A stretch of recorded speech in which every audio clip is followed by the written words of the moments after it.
Hi, welcome to Simply Scrapping, Narelle here, and today I'm doing a layout for All About the Base YouTube hop. So this is being hosted by Ginger's Corner, and the idea is to create layouts using base pages. Now, a lot of people create base pages and put them in a folder and then forget about them. I'm guilty of that. So Ginger is encouraging us to get those base pages out and use them, and they make for really quick layouts. So this is the base page I'm using today. It's just 3 strips of paper that are 4 by 12 inches. Really simple. And then this is the photo that I've chosen for it. And I just went through my coloured boxes. I've got a box like this for embellishments of different colours. This is the brown one, so everything brown related. It's a bit messy because I've been ratting through it trying to find embellishments for this layout, so that's why the lid's not closing properly. I will go back in and lay that all flat and sort it out so it fits better, but I got a box for each different colour. So I've gone through my brown one, my green one and my white one, and I've just picked out a variety of embellishments here. And then I've just got some embellishments, enamel dots for the end. So let's see what I can do with these embellishments and this base page. I'll be back when it's done.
Okay, there is my finished layout using a base page.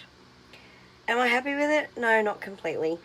I think it's because I don't really like the embellishments on it. I don't know, my head's not back in the game yet after recovering from my illness. I have to stop making that excuse, but it's just what's going on in my life, so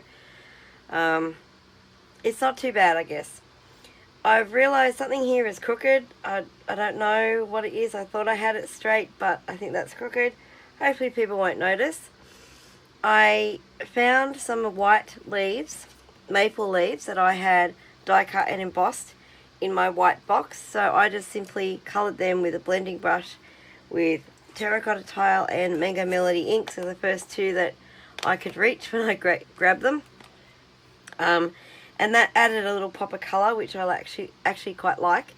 I had a gap here between the paper and the mesh and didn't like it, so needed to find something else to put in there. So I found this one was a partial die cut, so I made that work. Just coloured another leaf to put there.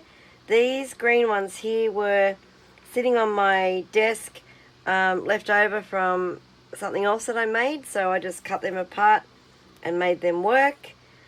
Yeah, so I didn't actually create anything from scratch except for colouring these leaves, this layout. Everything else is out of my colour boxes, so it sort of worked. Make sure you check out below the playlist for everyone else who is playing along with the base pages throughout November. And there'll also be a link to Ginger's Corner there as well.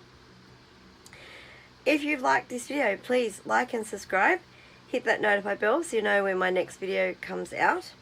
Thank you so much for watching. Have a scrap happy day, and I'll see you on the next video. Bye bye.